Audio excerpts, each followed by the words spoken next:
Hello, hello mga B. It's me again, ang B ng bayan. Hi, I'm Jason. And you are? Hi, I'm Karen.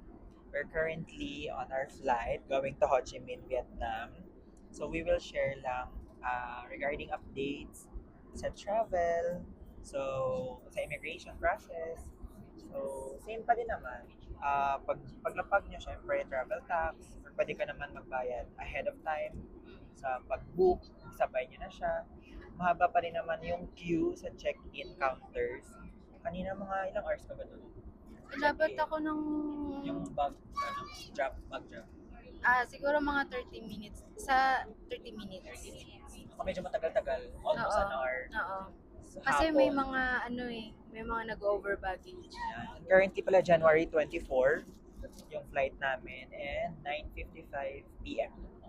Medyo na-delay lang siya due to yung mga permits pag na-take off na. So yun, na-delay lang siya ng konti. Tsaka yung, parang traffic sa runway. Oh yeah, Kasi hindi ka, hindi pwedeng sabay-sabay hindi pwedeng lumipad. sabay-sabay. Sa immigration naman, since ako, I frequently travel, hindi naman lagi, pero in a year, yun, 3 or 4 na ako lately. So, first international flight ko pala this year. Ikaw din ba? Yeah, oo. After 2023. 2023. Ako last 23 pa. November. November nung nag-Thailand ako. So, first flight is 2026 and more to come, hopefully. So, ang tanong lang naman sa amin, ako, ano work ko? So, I'm a KYC analyst, sabi niya, ano yun? So, Talaga? in-explain ko na kung ano yung job description and ano yung nature Mm. of the role. Tapos, kailan ang balik? Yan lang, 2 questions lang. Ako din, 2 questions lang. Oo, Tinataka simple na agad lang. ako. Anong tanong sa'yo? Unahin ko yung pila, apakatagal, 1 oras ako doon. Ako, mga ganun din naman. Mga Isang 1 oras. hour, 1 hour din. Grabe. Oo, 1 hour din.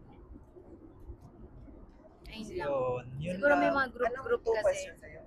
Nung una, di hiningi yung passport ko. Tapos, ewan ko, di pa niya ako tinatanong. Sabi niya, meron siyang tinanong, sabi niya, yung pala government employee. Kaya sabi ko, ano po yun? Tapos akala ko kasi government Actually, ID. minsan ano nila yan, palito. Trick question. O yeah, trick question. Kasi Oo. una sinabi din sa akin yan nung kasama ko, kapatid ko. Mm-mm. Sabi niya, di ba, unang question niya, di ba, government employee ka, no? So, kung ikaw, kung absent-minded ka, mag-yes ka lang, Oo. tapos kakasyonin ko na, employee ka, Oo. saan yung mga papers mo?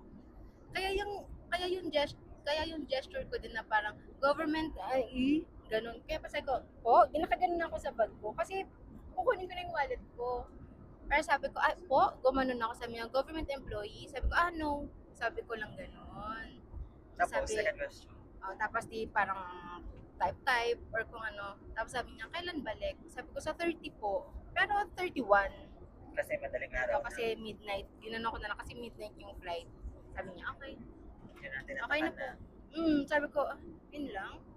Parang, parang na ano ko na parang hindi ako na ano na parang okay, fine. Sa haba Yun lang ng yung pinila question. mo, no? Ang haba ng pinila ko, yun lang pala yung Actually, marami din itatanong. akong kasabay na group sila. Mostly family and friends. Mm-mm. Kaya siguro mahaba din ang pila. Kaya sa mga nagsasabing mahirap ang Pilipinas, Oo. ang dami pong gumagala. Grupo pa. Oo. Hindi mahirap ang Pilipinas. So, yun. We will update you later pag nag-land na po kami sa Ho Chi Minh. See you later, mga B!